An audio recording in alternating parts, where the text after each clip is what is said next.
অভিযানের প্রস্তুতি চলে সন্ধ্যার নামার পর থেকেই। একে একে জড়ো হয় র্যাব, পুলিশ, আর্ম পুলিশ ও বিজিবির সদস্যরা। 3 স্তরে সংগঠিত হয়ে অভিযান শুরু হয় রাত 2টার দিকে। তার আগে মতিঝিল সিটি সেন্টারের সামনে আইনশৃঙ্খলা রক্ষা বাহিনী আর হেফাজত ইসলামের কর্মীরা একেবারে মুখোমুখি অবস্থানে। তখনও মনে হচ্ছিল না শাপলা চত্বর উদ্ধার অভিযান এতটা সহজ হবে।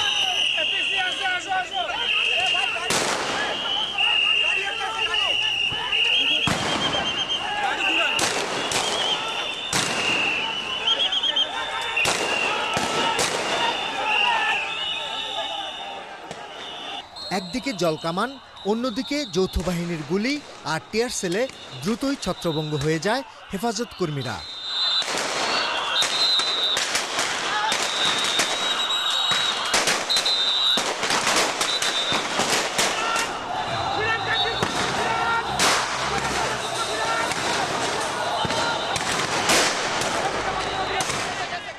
ফাঁকা গুলি ছুটতে ছুটতে ফকিরাপুল থেকে একই কায়দায় শাপলা চত্বরের দিকে এগোয় সম্মিলিত বাহিনী।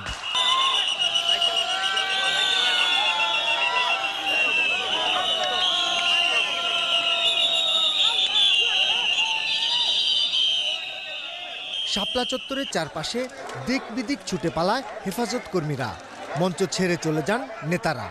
আশপাশের বিভিন্ন ভবন এবং গলিতে আশ্রয় নেয় তারা। এ সময় পুলিশও তাদের লক্ষ্য করে রাবার বুলেট ছোড়ে।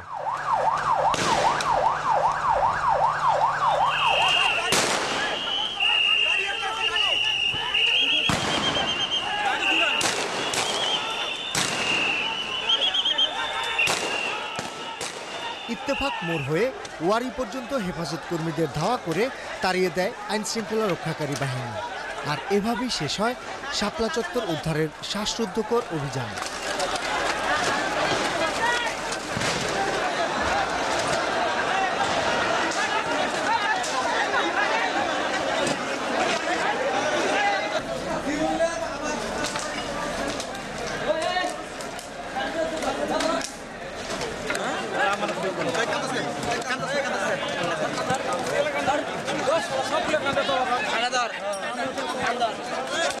প্রায় 5 ঘন্টা অপারেশন চালানোর পর অবশেষে শাপলা চত্বরে অবস্থান নেয় নিরাপত্তা কর্মী বাহিনীরা।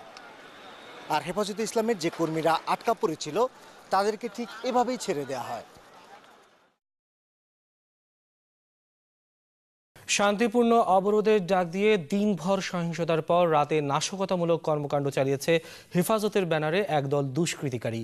আগুন দিয়েছে বায়তুল মোকাররম মার্কেটের একটি অংশে। রাজধানীর পল্টন, বায়তুল মোকাররম, দৈনিক বাংলা, মালিবাগ ও শান্তিনগর সহ জায়গায় জায়গায় যানবাহন ছাড়াও অফিস, প্রতিষ্ঠান ও ভবনে আগুন দিয়েছে হেফাজত কর্মীরা। মনির হোসেনের তোলা ছবিতে Enamul Kabir রূপমের report.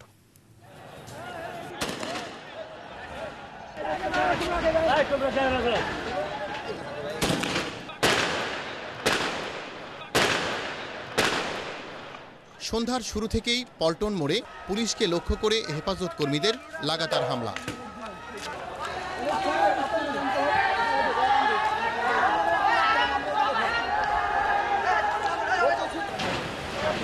Sound grenade, tear gas can ও গুলি চালিয়ে তাদের ছত্রভঙ্গ করার চেষ্টা পুলিশের।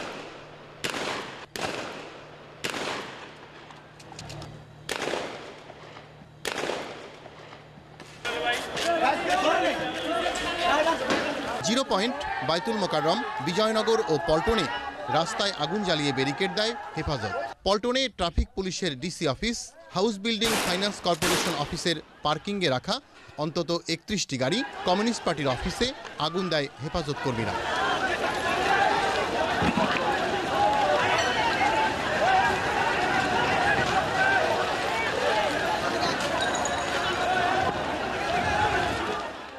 আগুন দেয়া হয় বায়তুল মোকাররমের জুয়েলারি মার্কেটেও। আগুন নেভাতে এলে ফায়ার সার্ভিসের গাড়িতেও আগুন দেওয়ার চেষ্টা করে হেফাজত কর্মীরা। ফুটপাথে বইপত্র ও কাপড় চোপড়ের দোকানপাটেও আগুন দেয়া হয়। দোকানে রাখা পবিত্র কোরআনের কপিতেও আগুন দেয় হেফাজত কর্মীরা। সকাল থেকে চলা সংঘর্ষ ও হেফাজতের তাণ্ডবে অবরুদ্ধ হয়ে পড়ে পুরো এলাকা।